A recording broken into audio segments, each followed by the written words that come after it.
Mario, Pokemon, Super Smash Bros. All of them are some of my favorite game franchises, and ones that have left a huge impact on me. From all the hours of pure enjoyment, to the attachment I have to the characters, and maybe, most important of all of them being the reason my YouTube channel is the way it is. Not only all the subs and views the videos I've made about these games bring in, but the fun I've had making the content as well. However, one franchise in particular left an impact on me like none other, and is the foundation of my YouTube channel, the Mother games. I cannot describe how much I love these games. The gameplay, the characters, the world, the bosses, PSI, and the perfect balance between being humorous, but also telling a serious story. Early on in my channel's history, when I was like 16, and made my voice sound like this because I thought it sounded cool, and it kind of is cool, but it's really annoying, and it got like 20,000 comments about that anyway, my whole channel was totally dedicated to the Mother games, with nearly all of my most viewed videos around that time, and even still now, being about the series. One day though, I kind of just stopped talking about Mother, instead focusing on stuff like Pokemon, which has been my breadbasket for like the past 2 years now. Why though? Well, 2 reasons. First, I got franchise fatigue, and 2, I've been planning something for like the past 6 years, even before I started my channel. And that is, I've wanted to make full retrospective / review videos on each of the Mother games in line for the series' 35th anniversary this year. And as such, I didn't want to be burnt out for that. For the next few months, or at least the next 2 months, because this is going by a lot faster than I thought it was anyway, I'll be moving back to my roots and focusing my entire channel back on the Mother franchise, starting with this video, where we're going to be looking at the first Mother game released on the Famicom all the way back in 1989. Mother 1. Such a misunderstood and underrated game. Nearly everyone I know that are either fans of the series or just casual gamers love Earthbound and Mother 3, but 1 is pretty divisive. Being the first installment, and for a much more primitive console, it isn't nearly as refined and full of bugs, overlooks, and frankly, a fair bit of bullshit. Despite that, I love this game, and it's a shame that it took so long to come out in North America. Initially, the game was going to come out in America in 1991, and there is even a full English translation created, renamed Earthbound. However, 2 factors led to it being cancelled. First, the game's release came too close to the SNES's launch, and second, RPGs sold very poorly around this time in the West. Years later, some fans would finally get a hold of some of these prototype carts of the English translation, and dump their ROMs on the internet thankfully. Since Mother 2 eventually would take the name Earthbound when it released in the US, fans gave it a new name, Earthbound Zero, to avoid confusion. In 2015, something shocking happened. Nintendo actually officially released the English translation on the Wii U Virtual Console, going by a new name, Earthbound Beginnings. Beginnings would later be released on Switch Online as well, so there are quite a few options today to play it. I, however, went with none of these free options. Instead of emulating it or playing the official versions, I'll be playing the game on an actual NES with a reproduction card I got on Etsy. Yeah, the video quality sucks, it sucks a lot, and I'm worried about the save battery and build quality of the cart, and I even had the game crash on me a couple times. I assume that's because of some faulty pin connections on my NES, but I don't know, it just doesn't feel the same any other way. Enough on the history behind the game though, let's dive in.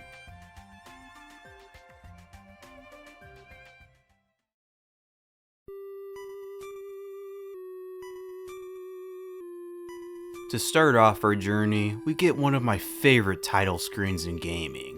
The calm music, the soft color scheme of mostly black and blue, along with the minimalistic design, creates a chill and immersive main menu. I could stare at the screen for hours, and sometimes when I'm at work, this is one of those tunes that gets stuck in my head and gets me through the day. It's a song that sticks with you for life, like the Final Fantasy Crystal Prelude or the Zelda Overworld theme. After pressing start, you're met with 3 file slots because thankfully, this game was one of the earlier ones to include a save feature.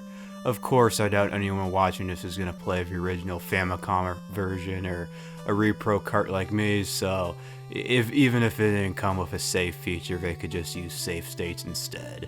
Upon selecting a new file, the player gets to name the main characters, and this might sound a little petty, and it might be an unpopular opinion, but I cannot stand it when people name their party something other than the official names. I get it, it's petty, yet it's annoying to no end. And here, unlike 2 and 3, there's no I don't care option to easily enter the official names. First of the bunch is Nintendo, which is just Nintendo without the duh, also known as the Wii U era. Although, it's worth mentioning that there's a lot of debate on what his official name actually is, and frankly, the names of all the cast, with Nintendo being the name given to him in guidebooks, so that's what the fan consensus agreed on. And there's this girl's name, Anna. This other boy's name is Lloyd, whichever spelling you prefer is up to you, and finally this last boy's name is Teddy. With the exception of Nintendo, just forget about all of them for a good 5 hours. Oh, and I almost forgot. You can name your favorite food whatever you want to. So all you mature viewers out there can go ahead, name your favorite food Pussy, and have your mom offer it to you for dinner. Jokes that I hope my family don't hear aside, we get this little backstory. In the early 1900s, a dark shadow covered a small country town in rural non-urban America. Sheesh, I cannot say whatever that word is. At that time, a young married couple vanished mysteriously from their home. The man's name was George. The woman's name was Maria. 2 years later, as suddenly as he left, George returned. He never told anyone where he had been or what he had done, but he began an odd study all by himself. As for Maria, his wife, she never returned. 80 years have passed since then. Which brings us to the modern day, the 1980s, the best time to live in human history. The economy was great, Reddit didn't exist, and I wasn't born yet. Truly the peak of civilization. Lucky Nintendo. When our hero tries to leave the room to take a piss, or go listen to his cassette player, or whatever people did in the 1980s, something honestly kind of terrifying happens. The lamp in his room comes to life and tries to kill him. If he did have to take a piss, well, he probably doesn't anymore. Now it's time for the first fight in the game, and honestly, it's kind of boring, as you don't have any fun techniques or other party members, although, to be fair, what first fight in an RPG is all that great? Of course, it could be worse, and be a lengthy tutorial. Nintendo's sisters are also in danger from this mysterious phenomenon. Another lamp comes to life as well as a doll. Alright, I know toys don't have to be perfect for kids to play with them, but come on. What little girl would want to play with this monstrosity? Or it could just be the limitations of the NES giving me creepy vibes. I don't know. To answer my own question, the logical reason is that it's a very old hand-me-down because of one little detail. Once it's dead, or defeated, or unpossessed, or whatever, if you check the doll, inside is a music box that plays the first part of an unknown melody. In the living room, Nintendo's mom is just there, doing nothing while her kids just about died. Nintendo's dad, meanwhile, isn't even home. In fact, you'll never see his face the whole game, and can only ever be talked to through the phone, a series tradition, well, except for the third game. He reveals that the mysterious force that brought the household items to life to be a poltergeist, and also that his grandfather studied something known as PSI. Some helpful items are held in the basement. Unfortunately, good old Pops forgot where the key was. because of course he did. And lastly, tells us to go out and explore the world to find out what the heck is going on. I mean, 12 is a little young to do that in my opinion, but alright. Now the true journey begins just like that. With only about a 10-minute prelude, it's a nice change of pace compared to the half an hour to hour-long prologues most newer games have, I'll say that. Gameplay-wise, Mother is a JRPG that takes heavy inspiration from the Dragon Quest series. Battles are turn-based, with a myriad of different command options. You've got the basics, a regular attack, a guard command, an item command and running away, as well as some not so typical ones, like the auto command, where you can let the game play itself, perfect for grinding sessions, or the check command, to view an enemy and learn something about them. After that, there's PSI. I don't want to get too deep into this since I want to wait until some other characters join the party before going over it, but this is basically the magic system of the Mother games. The main difference being, instead of these moves being magical, they're psychic, and you get more the more you level up. Outside of fights is the overworld. Unlike Dragon Quest, or a lot of other early JRPGs, it's almost entirely interconnected. For instance, instead of there being a square on a map to enter a town, you just walk in. The overworld is massive too, at least for the time, with a huge variety in terrain, landmarks, and nice little details. It's definitely one of the better things about Mother 1. While in the overworld, by pressing A, a command menu can be brought up to interact with the world around you. The B button can be used to run, at least in the North American release, or I guess translation because this game wasn't released. Start brings up a map, and select brings up a status menu.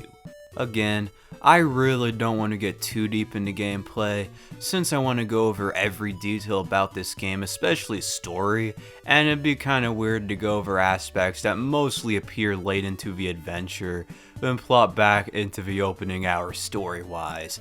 I couldn't really think about a good way to write this script that balances gameplay and story aspects without spending too much time on either, so sorry about that. Remember what I said at the start about how some aspects aren't quite refined? Yeah, well, the best example of that is the difficulty, especially the first stretch of the journey. I have known a lot of people actually that have tried playing through Earthbound beginnings, and they all make one mistake. They don't realize that all old school RPGs take patience and intense knowledge of what to do to get through. After beating the doll, do not, I repeat, do not go straight outside into Podunk. Instead, get prepared. Outside of the house is the family dog who has the basement key. In the basement is a loaf of bread, a recovery item, a plastic bat, which raises your attack if equipped, and George's diary, an item required to finish the game. This stuff will help out a little, yet to stand a chance, anyone playing this needs to grind from the level 1 or 2 they start with to level 3, maybe even 4 or 5, before we venture out into the great unknown. To be frank though, compared to other RPGs such as the first Dragon Quest game, it really doesn't take all that long to get stronger. It only took me about 15 minutes of fighting rats in the basement to reach the level I wanted to be. At level 3, Nintendo learns Life Up, a recovery move, and at level 4 he learns Hypnosis to put foes to sleep. If it works, that is, which it never does. In any case, Life Up is a lifesaver, and be absolutely sure to know it before leaving home. In general, I really don't think this game is nearly as difficult as most people make it out to be. If you know what you're doing, prepare and grind, it's honestly a pretty fun and simple game, outside of some things being fairly cryptic and a ridiculous random encounter rate. I feel like most people who've attempted to play Mother 1 go straight into the great unknown after beating a doll, get like 20 game overs, then they quit. I don't blame anyone who does though, honestly, and I myself have quit many games before I got the hang of them, so I understand. Once you've gotten higher leveled, it's time for a day out on the town. A lot of townsfolk have had similar experiences with poltergeists of their own. Additionally, zoo animals have gone crazy and the dead are being reanimated. A young girl named Pippi was even kidnapped by zombies and taken to a local cemetery. It's quite a dark start, wouldn't you say? Outside of that, the classic Itoi style humor already starts to ooze, with there being quite a bit of funny dialogue. From this guy wetting his pants if you tell him you're a zombie, to this other guy who thinks the mayor's secretary is hot. To this jerk mayor talking a 12-year-old into going into the cemetery to rescue the girl for him so he can win re-election. The humor and the weirdness of the series is without a doubt one of the main reasons why it's so charming. However, unlike 2 and 3, 1 tends to be a bit more serious and less silly. Speaking of less silly and more serious, into the graveyard we go. This place is one of the creepiest in gaming, at least to me. It's up there with Lavender Town, River Twigs, and a Shadow Temple. And actually, my first ever video was about what I thought were the top 10 creepiest Nintendo levels, and I placed Podunk Cemetery in 3rd place. Even before the graveyard itself, the build-up is perfect. There are all the unsettling conversations with people about the zombies beforehand, Nintendo seeing the paranormal firsthand. In town, certain characters are actually pseudo-zombies. Zombies not fully decomposed yet. The player has no idea if Pippi's even still alive at this point. Not to mention, the ideas of zombies kidnapping a little girl in general is unsettling, and the closer the player gets to the yard, the more dead and barren the trees become. For an 8-bit title, the atmosphere is incredible. With one step, this eerie music begins. This is it, no turning back now. Difficulty-wise, the area isn't too hard. Most enemies are weak, like Mr. Bats and Ghosts. Gang zombies are somewhat tough, although not quite dangerous if you're high enough leveled. Can we talk more about these guys though? Gang zombies? In other words, these guys are reanimated corpses of gangsters that died. For God's sake, in the Famicom version, they even have bullet holes in their chest. This also implies that Podunk has a lot of gang problems. The cemetery isn't nearly as long as I remember it, however, only having 2 areas of interest, this church being one of them. Inside is a priest, and I have to say that this guy has gotta have the worst job in the world. Seriously, imagine if you had to give funerals for individuals who passed away, only have to fend off their reanimated corpses only a few years later. I have to say that he has balls for refusing to leave though, but also trying to reason with the zombies too. I even found this one image at one point where he says he wants to teach the zombies about God. I have no clue where this came from, but still though, the idea of a guy trying to spread the good word to a literal brainless monster is kind of funny. The other area of interest is the graveyard's crypt. Thankfully, Pippi's okay. Physically at least, because there's no way she won't have mental scars after all this. She's so thankful she gives Nintendo one of the most iconic items in the franchise, the Franklin badge, or at least one of them. Don't get me started on theories. In case you're wondering if it wasn't clear at the beginning of the video, I'm actually the guy who made the our Nintendo and NES father and son videos. God, I cringe so much looking back at those. With Pippi and the party, it's about time we leave this nightmarish dungeon and go back to the mayor so he can take credit for Nintendo's hard work. Pippi, stat-wise, is actually a pretty strong character. Unfortunately, she's not in the party for very long. In return for this publicity stunt, the mayor gives Nintendo $100, which would be about worth like $250 in 1989 in today's money, in case you're wondering. And a key to the zoo. You know, the zoo where animals have been going insane. Police exist, you know that, Mayor. But no, let's get a 12-year-old to go run into the dangerous areas and risk their lives to solve our problems. Alright, I'm gonna try to speed through the next few bits of the game, just so this isn't a 5-hour-long video. The script's already at 5 pages, and we're only about an hour and a half in, so yeah. A cryptic, yet very important side quest that has to be done in order to finish the game involves taking a baby canary from the pet shop and taking it to its mother in a wildlife sanctuary. Don't sell it or let it get stolen, or else it's impossible to complete the story. When the two are reunited, the mother sings and a second melody can be heard. The zoo is filled to the brim with dangerous animals. Tigers, gorillas, hyenas, and elephants. At first, I thought it seemed odd that the zoo animals are stronger than zombies. The more I think about it though, the more it makes sense. I would much rather take on an undead corpse of some gangster than a friggin' tiger or elephant. Inside the superintendent's office is an enemy that looks very familiar. One that is by far the most iconic enemy in the franchise, a Starman, or its cousin, Starman Jr. at least. Be sure to bring that Franklin badge with you because this guy knows an insta-kill move, and a badge to flex it back at him. Too bad he's immune to it.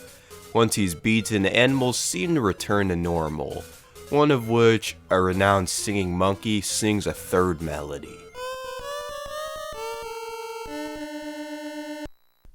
With the town mostly back to the way it was before, these cops finally allowed Nintendo to pass through to investigate a weird cave. I guess standing here to guard a slightly mysterious area must be more important than trying to protect the city from rabid animals in The Walking Dead. Inside said cave, one of my favorite creepy tunes plays. I can't be alone in this, can I? It's just so mysterious and ominous.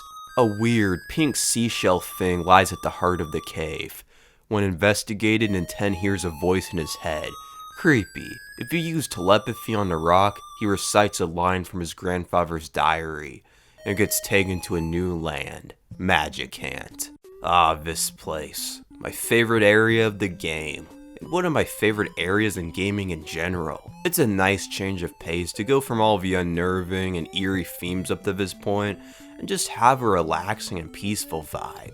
This magical world has a lot of useful items. The big bag, a bag full of 30 magic herbs and is insanely useful, an ocarina to listen to melodies collected, shops to buy equipment, and a free place to heal. Magicant is one of those areas I think about when I'm trying to imagine a calm environment, alongside Jolly Roger Bay, the Fairy's Fountain, and the Clock Tower in Majora's Mask. It would eventually become a stage in Smash Bros, with an even more relaxing remix of the original NES theme. It's too bad though that Nintendo never became a fighter like Ness or Lucas. The ruler of this land is Queen Mary. Lately, she's been having nightmares, waking up in the middle of the night like a child, then trying to sing a song she's forgotten. Those melodies we've collected up to this point are parts of this lost song. In total, there are 8 sections of the song, the 8 melodies, and it's up to Nintendo to venture across the land and find the other 5 notes for Queen Mary. To leave Magicant, the player has to go through the Crystal Cavern, a cryptic dungeon, even more so in the Famicom original. It's this huge underground maze with branching paths that have 0 clues and fairly strong enemies. And once again, it's another eerie area. In general, the whole game is kind of unsettling in my opinion, even in not so creepy locations. The black backgrounds, the adrenaline from almost dying all the time, the primitive sprites, all that. On the bottom floor are quite a few items of interest, starting with one of the few bosses, a fish. Don't take this guy lightly, he can do insane damage. Defense up and defense down are lifesavers. The reward for beating him is the Onyx Hook, an item that can warp the player back to Magicant anywhere at any time. Additionally is a dragon. Unfortunately, or maybe fortunately, it can't be fought for a while until you're around level 25, so unless you spend 10 hours grinding, just come back later. At the exit is a forgotten man. There is a theory on who this person might actually be, but that's gonna spoil the ending, so I'll save that for later on. On the other side is a new city, Maryville. The local school, Twinkle Elementary, is the key area of interest. Speaking of that, since school's in session, does that mean Nintendo is guilty of truancy? On top of that, what school does he even go to? Is he homeschooled because Podunk doesn't have a school? Nitpicking aside, here we find a kid that says there's a Super Mario Bros. 7, but hasn't even finished Mario 3. I guess if you count later 2D Marios, the new Super Mario Bros. 2 would count as that. This does imply that the game takes place in the 80s, if that wasn't clear enough already.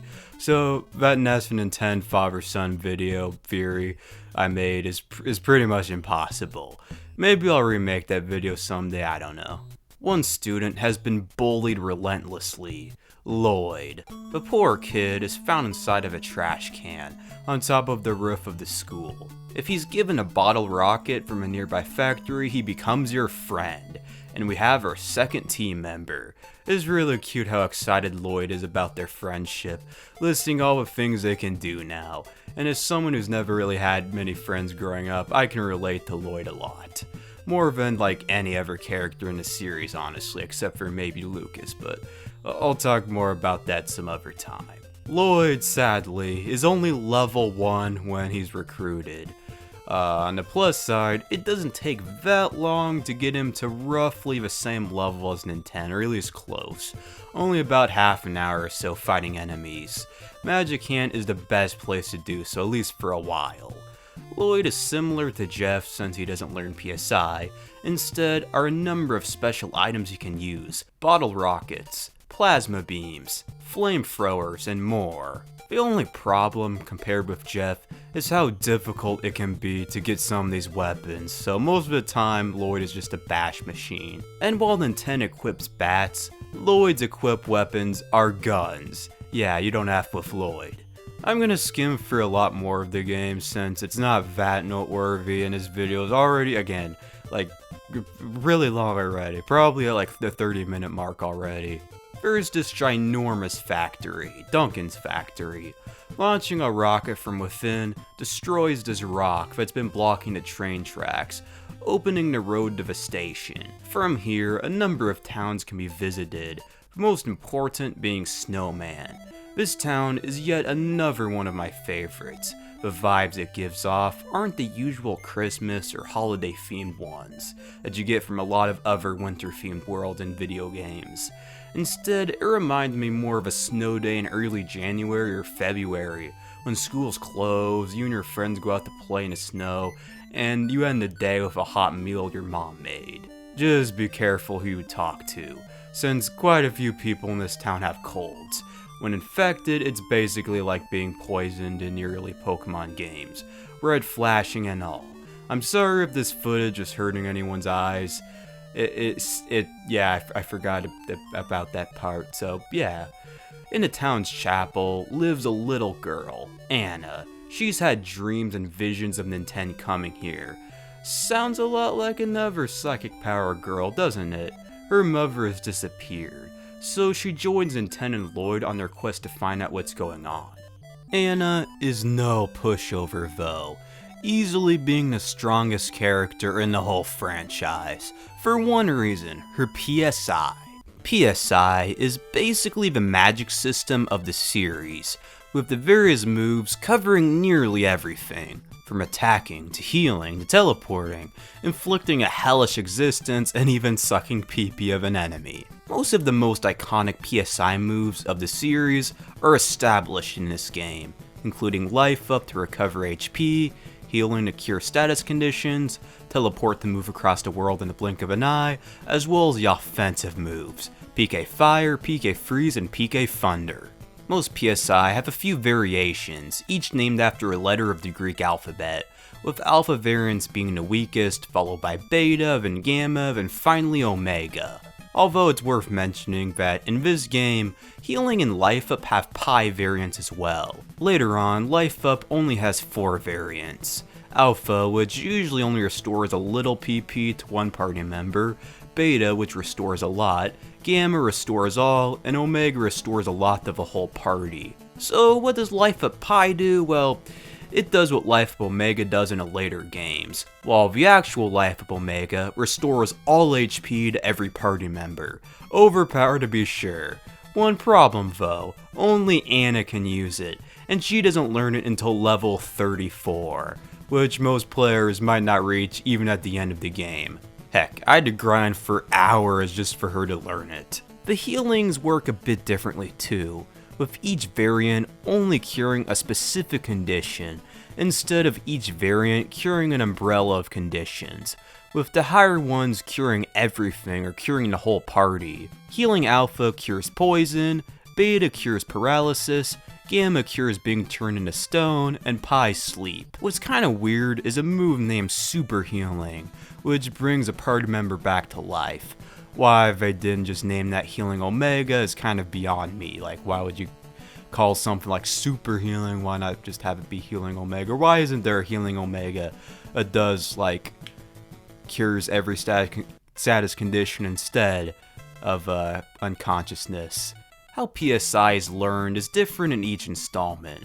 In Earthbound, it's learned with level ups, while in Free, once a certain level is reached, Lucas and Kumatora get fevers, and then learn a new move. Here, it works closer to the way it did in Free. Once a certain level is reached, the new technique isn't learned automatically. Rather, at the end of each battle afterwards, the move gets learned on random once that level is reached. Sometimes you can get really unlucky too, and it can take forever to learn a particular move. Surprisingly though, this game has a lot of PSI, but never made it into later installments. PK Beam is the most notable. Its Alpha and Beta variants do damage to a single enemy. Its Gamma variant is super OP, it insta-kills an enemy, and its Omega variant does loads of damage to every enemy. Freeze Alpha damages a single enemy very little, and honestly is basically useless. Freeze Beta is alright, while Freeze Gamma is insanely OP, bringing a foe's HP to single digits, even bosses, while Freeze Omega deals a lot of damage to all enemies. PK Thunder isn't too useful either, at least in comparison to what it is in 2 and 3. Alpha does a little bit of damage to a foe, Beta does a decent amount, and Gamma does a decent amount to all foes on screen. There's no Omega variant for some reason, and I pretty much never used it during my playthrough, once I got Beam at least. And the last of the offensive PSI, PK Fire, specializes in dealing damage to all enemies. Alpha does very little damage, Beta a bit more, Gamma a bit more, and Omega, oh boy, Omega insta-kills everything in one blow. Once you learn Fire Omega, the whole game becomes a complete joke. The only issue is that Anna doesn't learn it until she's level 35, so I assume that most players have never even unlocked it. That's a problem with a lot of PSI in this game too, the fact that it takes way too long to unlock these attacks and moves. By the time you get Anna, Freeze Alpha, Beam Alpha, Thunder Alpha, Fire Alpha are all useless. Well, I guess Fire Alpha is somewhat helpful at times. All of them do far too little damage to the enemies you face once you get Anna in your party, which is a shame. Another big issue is the distribution of PSI. It is incredibly uneven. Nintendo can't learn any offensive PSI, only healing and assist, most of which can be learned by Anna too, and better. Besides Life Up Alpha, Nintendo doesn't learn the other life ups until very late into the game, if at all. Same with Super Healing. He does somewhat make up for it though with certain assist PSI, the best being 4FD Slip. 4FD Slip is a move that lets you run away with a 100% success rate, extremely useful for really hard areas. Other assist PSI vary in use. Defense Up is fairly useful, as are the shields. Offense Up and Quick Up can occasionally be useful in longer fights. Defense Down really helps when fighting enemies with high defense. PSI Block blocks other foes from using their PSI, but again, most fights are too short for it to be really that useful. Shield Off breaks enemies' shields, and lastly are all the infliction moves. PSI Magnet drains PP, Paralysis immobilizes foes, Hypnosis puts them to sleep, Darkness lowers accuracy, while Brain Shock and Cyclone confuses them. And to finish up, there's Telepathy. It has no use in battle, instead it triggers certain events in the overworld. Moving back to Anna and how she's overpowered as fuck, Anna is the offensive powerhouse. healer, and learns most of the status inflictors too. Her only real weakness is her low attack, HP, and defense, meaning she'll die often. Lore-wise, Anna is basically the Martian Manhunter of the Mother universe. She can control fire, ice, energy beams, electricity, can heal, create shields, can teleport, read minds, inflict blindness, confusion, paralysis, or put someone to sleep. She can drain the psychic powers of others, can stop them from using their powers, can destroy energy shields in one blow, can bring people back to life or from unconsciousness, and instantly kill anything. And to top all that off, she's only 12. Imagine how much scarier she's gonna be once she hits adulthood, and has probably unlocked even more power. Yeah, I would not want to mess with her, or really any Mother character, to be honest, but I mean, I think she's probably the scariest character in the franchise after maybe Jeff, because yeah, multi-bottle rockets. Another aspect about Anna I couldn't really fit anywhere else in the video is her being a Christian. Not only is Anna a Christian, she's a hardcore believer, being a devout reader of the Bible, was born the day of Christmas Eve, or at least the day before, and even saved frogs from being dissected at a school according to some material. Seems like a weird thing to bring up. The only reason I do is because Nintendo tries their best to not reference religion in games, and even in Mother 1 in particular, there's a lot of stuff that was religious references in the Famicom version that got taken out in the prototype. And yet, here's an actual strong, hardcore preacher's girl Christian in one of their franchises. When it comes to that, honestly, I don't really mind religious stuff that much, unless it's like something like Bible, man, where it's like just pure cringe. Boyd's inventions aren't too shabby either. I already mentioned most of them earlier, so allow me to go into some more detail. Bombs do damage to all enemies, bottle rockets do a little damage to a single enemy, flamethrowers are the equivalent of PK fire, and they break like all the time, and they're hard to get to, so yeah, I wouldn't really bother with them. Laser/plasma beams are the equivalent to PK beam, and they're pretty good. The sticky machine is the equivalent to paralysis. And finally, the super bomb. It kills every enemy on screen just like Fire Omega. The more I ponder, the more and more terrifying these three kids are. Bombs and ball rockets are single-use items, while the rest can be used a number of times before they break on random. One thing I love about the Mother games is how mundane and modern it all is. Instead of mystical or magical healing items like elixirs or potions, you restore health with regular food like bread.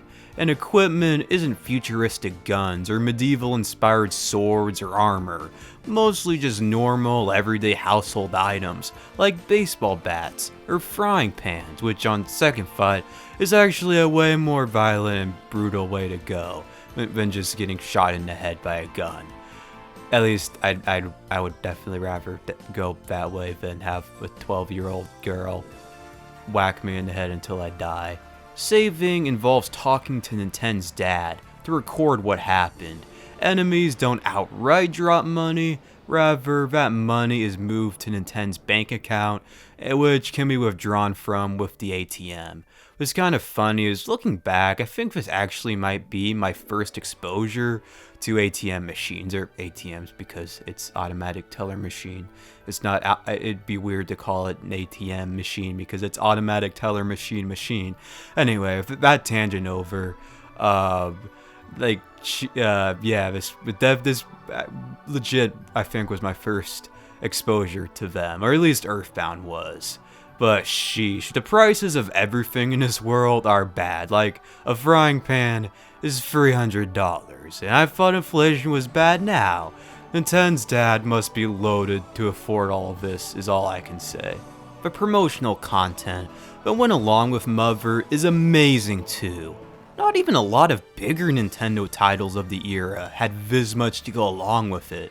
Firstly, are all the clay models of characters and items. 2D concept art would have been great on its own, however, but clay models give a very unique and dated feel, as well as a little uncanny one too. It makes me sad that there are so few claymation fan projects made about these games. Like, I definitely do prefer like anime style animation over claymation, but I feel like claymation would do the weird and wacky nature of the series more justice, and it's more distinct and unique from what most people do for fan works. Music-wise, the soundtrack is spectacular, as most of you already watching this or have played these games before already know. From Pollyanna, Being Friends, to Snowman. What's crazy though is that a good number of these tracks got official vocal covers sung by various artists, including a choir at the time of the St. Paul's Cathedral. I would play some of these covers because trust me, they're awesome. However, copyright exists, so yeah. The covers would even get an official CD release in Japan. Speaking of that, it's kind of ironic that all of these songs are in English, despite the game just being released outside of Japan like a couple years ago.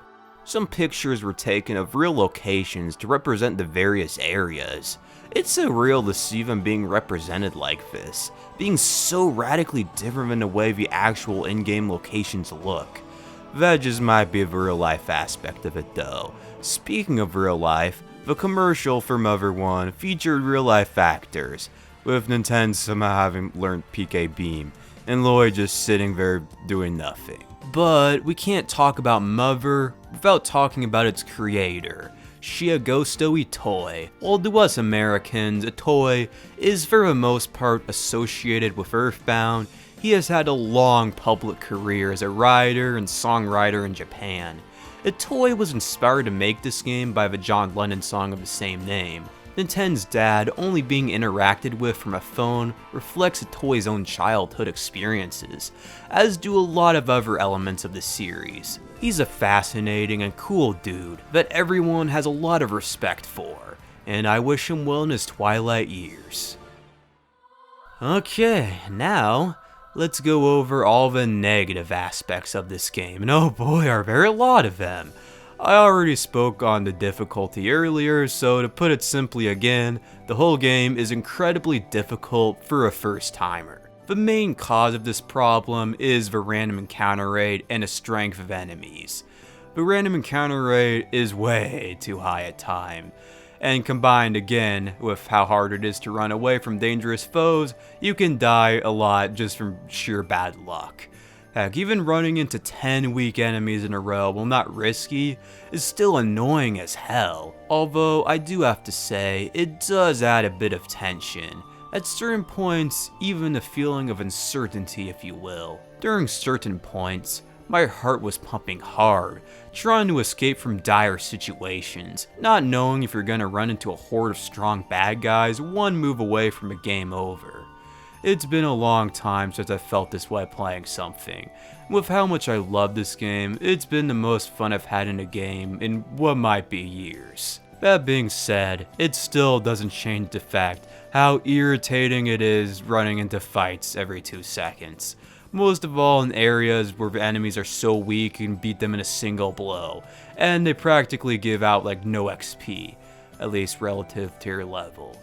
One thing I actually didn't know until this playthrough though is that there's this shop in Magicant that sells repel rings. These rings work like repels in Pokemon and ward off weak enemies. One issue though, the item space in this game is pitifully low, with each party member only being able to hold 8 items at a time. Equips aren't included alongside other items thankfully. Unthankfully, the key items are. So if how many important things need to be lugged around, like the big bag, well maybe, the Franklin badge and Onyx hook, there isn't much room for other stuff, especially when it's just Nintendo. At the very least though, items can be stored for later at either Nintendo's house or Magicant. A lot of the cool mechanics that made 2 and 3 so popular, such as scrolling HP, or attacks moving on to another enemy if another party member took them out in the same turn, aren't present here either. The lack of bosses is another critical flaw. In total, there are around 10 throughout the whole story. The lamp, Starman Jr., the fish and Magicant, the stray dog in front of Duncan's factory, although it really doesn't even count since it's just a regular enemy that dies in one hit. Then there's another regular enemy boss, that being a Starman, although it also dies pretty fast. Well, not as fast though, because it's kind of a strong enemy at that point in the game when you fight it. This robot, a dragon, and 3 others that are spoilers for later. Out of the 10, only the dragon is a true fight of wits and strategy. Practically every other boss either A, dies too fast, B, by the time you fight them, there's no one else in the party except for an 10, or C, the boss has to be fought in a very specific way with no room for trying something different. The lamb, Starman Jr., and fish fall into category A, the dog and Starman fall into B, and the robot along with the last 3 bosses fall into C. This robot, R7037 for instance, can only be beaten by a tank. With the tank, you can never lose or take damage. Without it, you can never win. The dragon is the only real challenging fight, where you have nearly every power and ability unlocked, and you can use different methods to beat him. There is the cheap route of using freeze gamma, or moves like defense up or shields to protect yourself and then bash him until he's dead.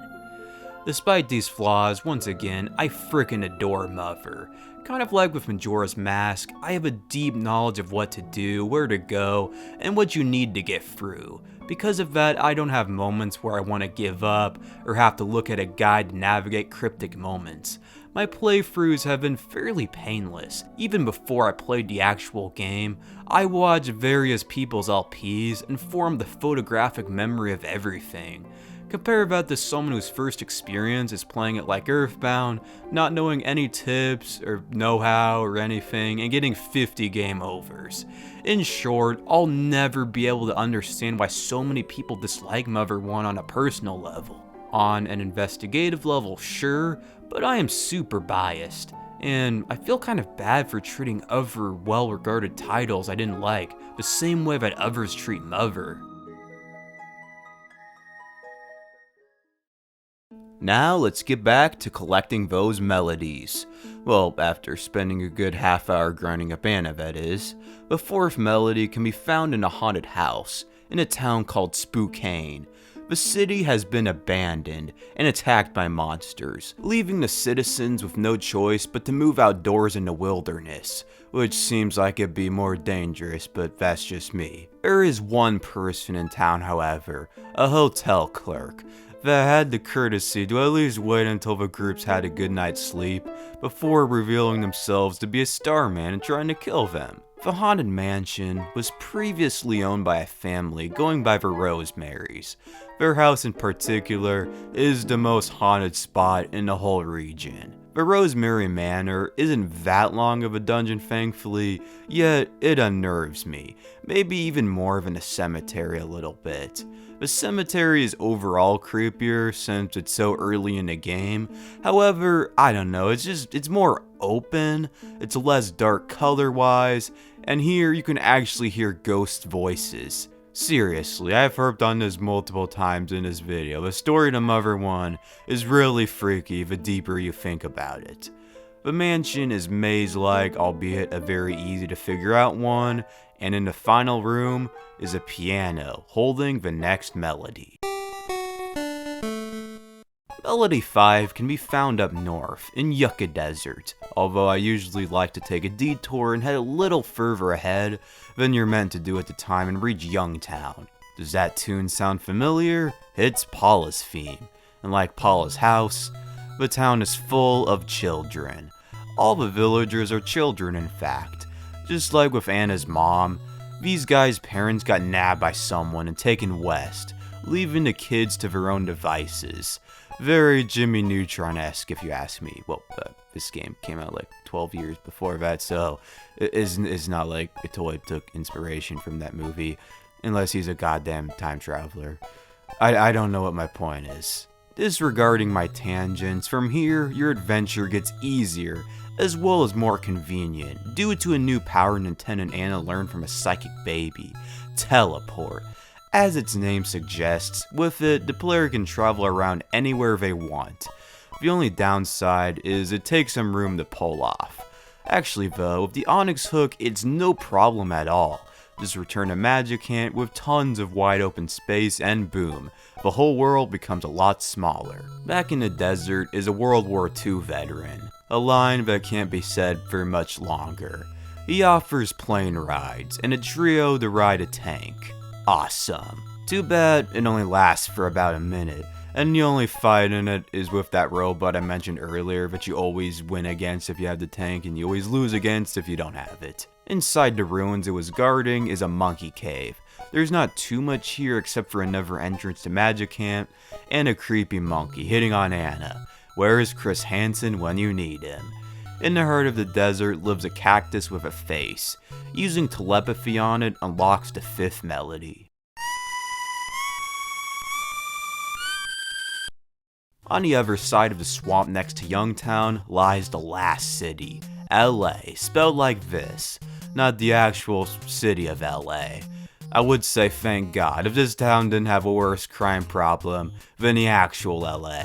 The city is full of gangsters, belonging to the Blah Blah Gang, yet another group of characters that look similar to characters in later games. They don't seem to be attacking the civilian population at the very least, so there's that. In LA's theater, the trio can put on a performance for the crowd that attracts the leader of the gang to come fight in 10. Well, I guess this is a boss fight I kind of forgot about, although it's one of those where there's no strategy, it just goes on for like 2 turns or 3 turns, and it ends in a draw, so. Upon hearing the group's plan to go to Mount Itoi, Teddy comes along to avenge his parents and becomes the 4th party member. Well, not exactly. Lloyd gets replaced by him for the time being. Nintendo and Anna have PSI. Lloyd has his gadgets. So what can Teddy do, you ask? Well, nothing. He has no special skills whatsoever except his sheer amazing stats. I mean, the dude is way underleveled compared to Anna and Nintendo here, yet is still able to own foes the other two can barely manage. Once Teddy joins the crew is the best time to take down a dragon in Magicant, as I mentioned earlier, earning the 6th melody. With that out of the way, there's only one place left to go, Mount Itoi.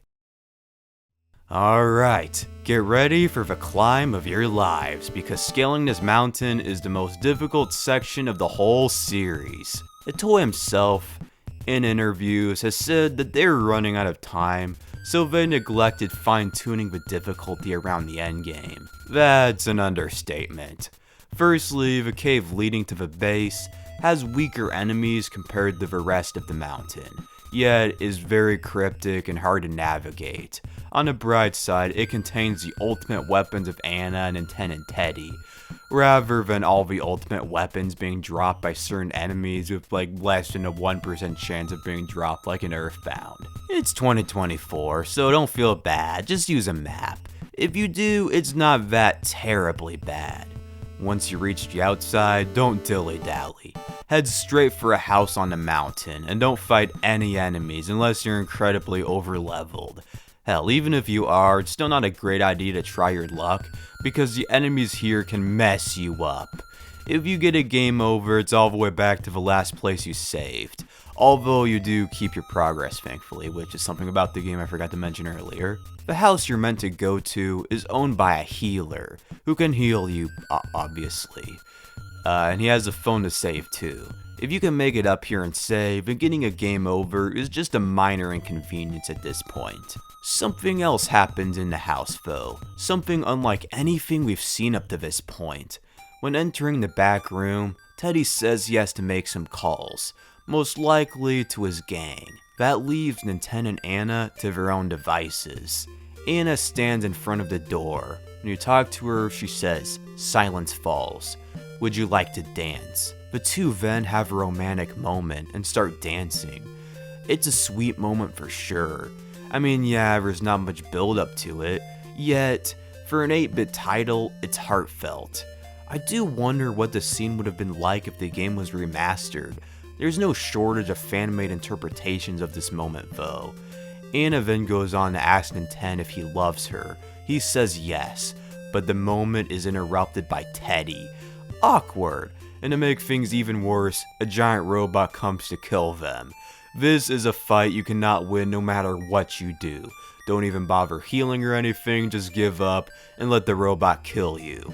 What's this though? Lloyd comes in with a tank, and what I never actually understood until recently is that Lloyd missed and accidentally hit them instead of the mech, and that's why these threes get messed up so badly. When the party awakes, they're back at the base of the mountain. Anna and Nintendo are fine, while Teddy is gravely injured. His last request is for us to finish the mission. Then Lloyd rejoins the group. What sucks is that after this, players have to go through the cave and reclimb the mountain all over again, since there's no option to teleport to Mount Itoi.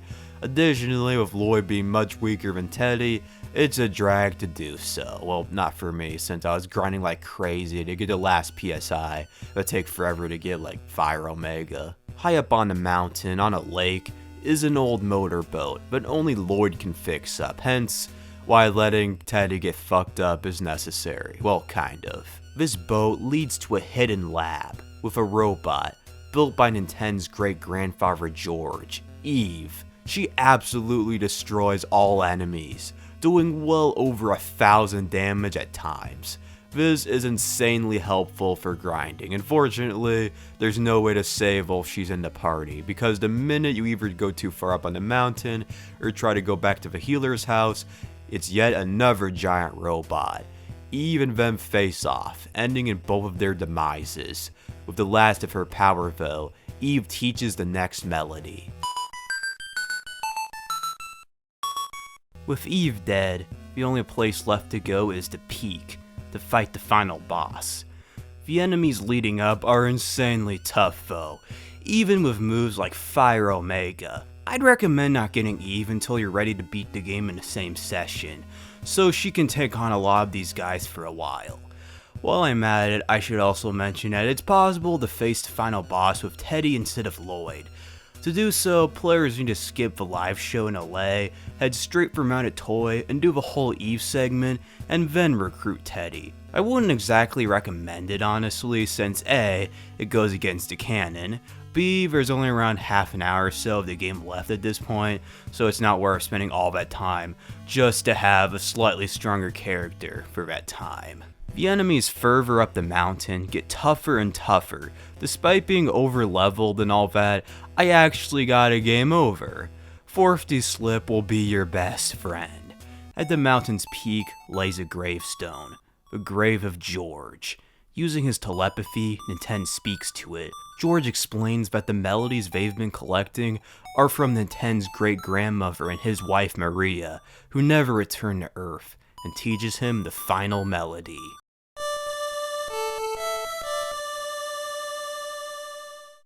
After this, return to Magicant, and oh boy would getting back here suck if you don't have the Onyx hook. Nintendo sings the 8 melodies to Queen Mary, and she finally remembers who she is, the ghost of Maria. The one behind all of this, all the supernatural, all the rabid animals, all the aliens, is Gaigu. When George and Maria disappeared in the early 1900s, in actuality, they were abducted by an alien race. At the time, Gaigu was a child, and Maria took care of him, as if he were her own.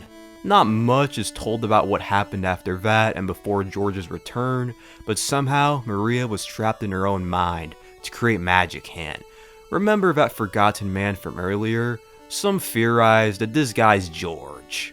With her soul freed, she reunites with her husband in the afterlife, and Magicant is no more.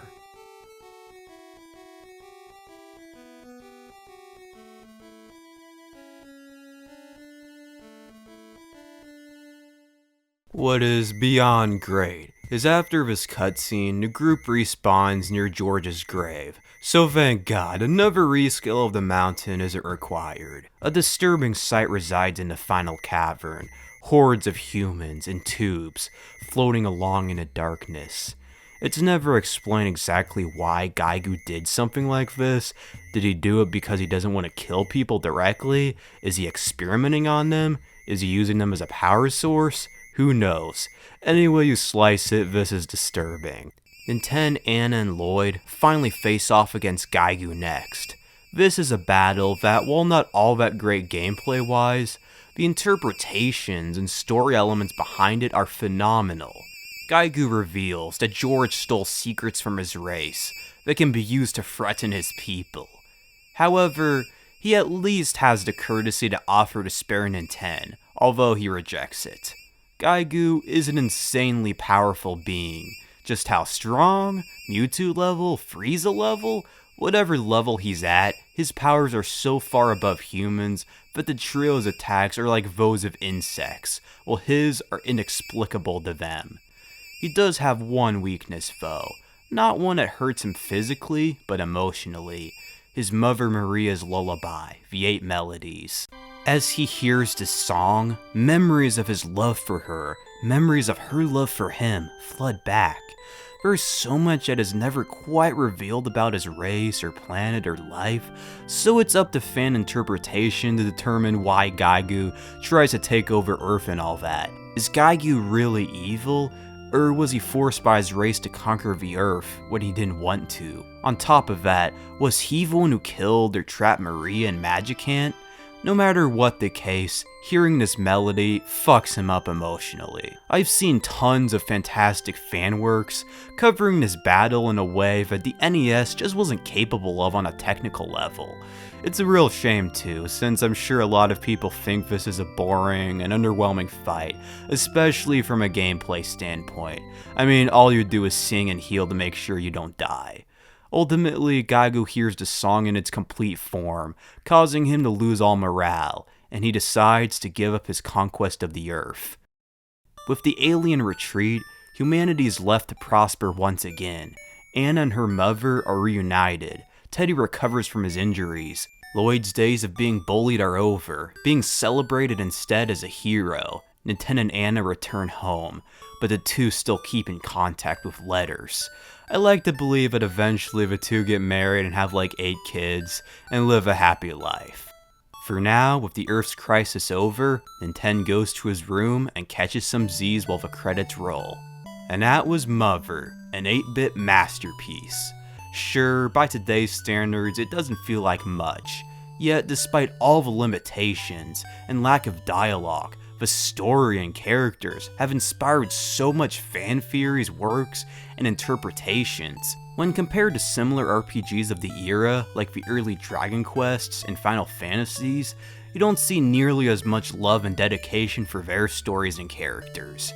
Why is that? Well, to be honest, I don't know. Sure, Mother is without a doubt a unique game, being more inspired by the modern day than the Middle Ages, and there's a lot of interesting lore. At the end of the day though, it oozes a feel that draws me in, unlike any other 8-bit title. Its mechanics, meanwhile, haven't aged as well. High random encounters, needing to grind a lot, cryptic elements, and just being hard at times. So a remake would do it wonders, and there are some remakes of Mother, sort of. Firstly, in the early 2000s, along with Mother 2, it was released on a GBA and Mother 1 Plus 2. While mostly just being a port, a few changes were made to balance the difficulty and fix glitches. A patch was created for the series' 25th anniversary, having improved graphics and being much easier. And lastly, a full-on fan remake is in development, called Mother Encore. I really cannot wait to play this, along with Mother 4 and Oddity. But who am I kidding? We'll all be long dead before we get to play any of these. Anyway, next time on the channel, I'll be talking about the next Mother game. Mine, and quite a few fans' personal favorite in the franchise, as well as my favorite video game of all time, Mother 2, or to us in the West, Earthbound. Until then, please like the video, subscribe, comment, share the video with your friends, and all that. I'm not one to typically beg for views, but I worked my ass off to make this video, and it would make me really happy if this video could be like the first video I made to go viral and get like 1 million views or something. I mean, that's not gonna happen. In any case, thank you for watching and hopefully I'll see you next time.